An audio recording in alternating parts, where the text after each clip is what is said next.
అందరికీ నమస్కారం. తన్వి చెప్పే కథలకు స్వాగతం. ఈరోజే మొదటిసారిగా మా ఛానల్ చూస్తున్నట్లయితే ప్లీజ్ లైక్ చేయండి, షేర్ చేయండి, సబ్స్క్రైబ్ చేసి మమ్మల్ని సపోర్ట్ చేయండి. హిందువులు జరుపుకునే అతి ముఖ్యమైన పండుగల్లో మహాశివరాత్రి ఒకటి. ప్రతి సంవత్సరం మాఘ బహుళ చతుర్దశి రోజున శివరాత్రిగా జరుపుకుంటాము. ఈ మహాశివరాత్రి రోజున ఉపవాసం ఉండి జాగారం చేసిన వారికి సమస్త పాపాలు తొలగిపోతాయని, పుణ్యం లభిస్తుందని పురాణ వచనం.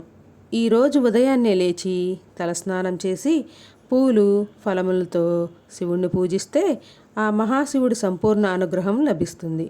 మరి ఎంతో విశేషమైన ఈ మహాశివరాత్రిలోగా మహిమాన్వితమైన ఈ కథల్ని వింటే చాలు, ఆ మహాశివుడి సంపూర్ణ అనుగ్రహం మీకు లభిస్తుంది. జన్మజన్మల పాపాలు తొలగి కోటి జన్మల పుణ్యం లభిస్తుంది. మరి ఆ కథ ఏంటో ఇప్పుడు మనం ఈ వీడియోలో తెలుసుకుందాం. శివరాత్రి వ్రత విధానము 4 విధాలుగా చెప్పబడుతోంది. 1.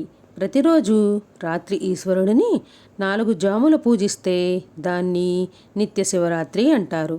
2. ప్రతి నెలలోనూ బహుళ చతుర్దశి నాటి రాత్రి 4 జాములు ఆరాధిస్తే దాన్ని మాస శివరాత్రి అంటారు. 3. అమావాస్య సోమవారం నాడు రాత్రి 4 జాములను శివుణ్ణి పూజిస్తే దాన్ని యౌగిక శివరాత్రి అంటారు. ఈ 3 విధాలైన శివరాత్రుల్లోనూ సూర్యోదయాన్నే భక్తులు చల్లటి నీళ్లతో స్నానం చేసి శివుడిని ధ్యానించాలి. 4. ప్రతి సంవత్సరము మాఘ బహుళ చతుర్దశి రోజున వచ్చేది మహాశివరాత్రి. ఈరోజు ఉదయాన్నే శివనామాన్ని జపిస్తూ లేచి స్నాన సంధ్యాదుల్ని పూర్తి చేసుకోవాలి. ఉపవాసం ఉండి 4 జాములు నియమనిష్టలతో శివుడిని ఆరాధించాలి. రాత్రంతా నిద్రపోకుండా జాగరణ చేయాలి. 4 విధాలుగా చెప్పబడిన శివరాత్రులు పరమేశ్వరుడికి మిక్కిలి ఇష్టమైనవి. ఆ శివరాత్రుల్లో ప్రధానంగా జాగరణే ముక్తిని ప్రసాదిస్తుంది.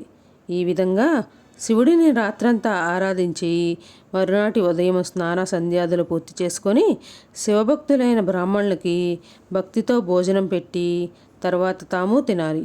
4 శివరాత్రులు కానీ 3 కానీ 2 కానీ 1 కానీ శ్రద్ధాభక్తులతో ఈ వ్రతాన్ని ఆచరించిన వాళ్ళు భోగభాగ్యాలు అనుభవించి సందేహం లేకుండా శివ సాయుధ్యాన్ని పొందుతారు.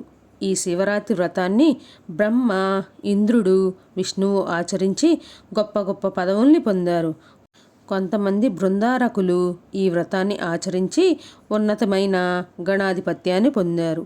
కుబేరుడు గొప్ప ధనవంతుడయ్యాడు. వరుణుడు, వాయువులు బలవంతులయ్యారు. బ్రాహ్మణులు అనేక మంది ఈ వ్రతాన్ని ఆచరించి చావు పుట్టుకలు లేని శివ సాయుధ్యాన్ని పొందారు. కల్మాషపాదుడు అనే మహారాజు ఈ వ్రతం ఆచరించి బ్రహ్మహత్య పాతకాన్ని పోగొట్టుకొని భోగభాగ్యాలు అనుభవించి మోక్షాన్ని పొందాడు. ఒక కిరాతకుడు అడవిలో తిరుగుతూ పులి రావడం చూసి భయంతో బిల్వవృక్షం మీద ఎక్కి కూర్చున్నాడు.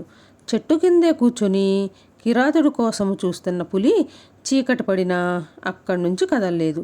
చెట్టు మీదే గడిపిన కిరాతుడు భయంతో రాత్రంతా బిల్వపత్రాలు కోసి పులి మీద వేస్తూనే గడిపాడు. తెల్లవారాక నిద్రతో తూలి ఆ చెట్టు మీద నుంచి కింద పడి మరణించాడు. అతడి అదృష్టం వల్ల ఆ రోజు శివరాత్రి. అందువల్ల కిరాతుడు శివ సాయుధ్యాన్ని పొంది మోక్షాన్ని పొందాడు. మాల కుటుంబంలో పుట్టిన ఒక స్త్రీ ముసలితనము, రోగము పీడిస్తుండగా రాత్రంతా నిద్ర లేకుండా గడిపి మరునాడు మరణించింది. ఆ రోజు మహాశివరాత్రి కావడం వల్ల ఉపవాసము, జాగరణ ఫలితాన్ని పొంది మోక్షాన్ని పొందింది. అసలు ఈ శివరాత్రి ఎలా పుట్టిందో తెలుసుకుందాము. పూర్వము మహాప్రళయ సమయంలో రాత్రంతా మహారుద్రుడు ఒక్కడే ఉన్నాడు.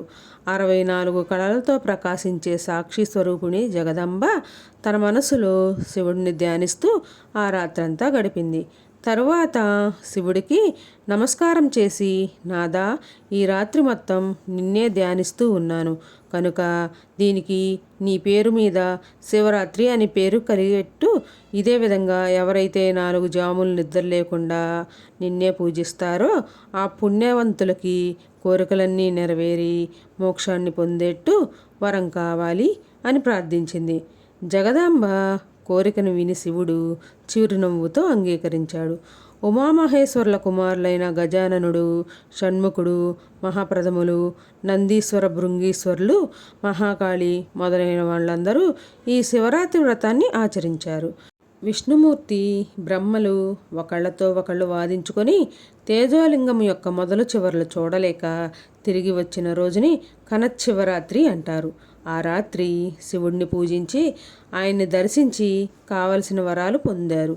ఈ శివరాత్రి మహిమ గురించి చెప్పడము ఎవరి వల్ల కాదు. గురువులకే గురువైన వ్యాసభగవానుడికి కూడా దీని గురించి చెప్పడము కష్టమే అవుతుంది.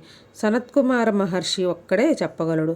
శివమహత్యం తెలుసుకోవడం ఎంత కష్టమో శివరాత్రి వ్రత మహిమను తెలుసుకోవడం కూడా అంతే కష్టం. కనుకనే శివరాత్రి వ్రత మహిమను చదివిన వాళ్ళు, విన్నవాళ్ళు తమకు కావలసిన కోరికలు నెరవేరి చివరికి ముక్తిని పొందుతారు.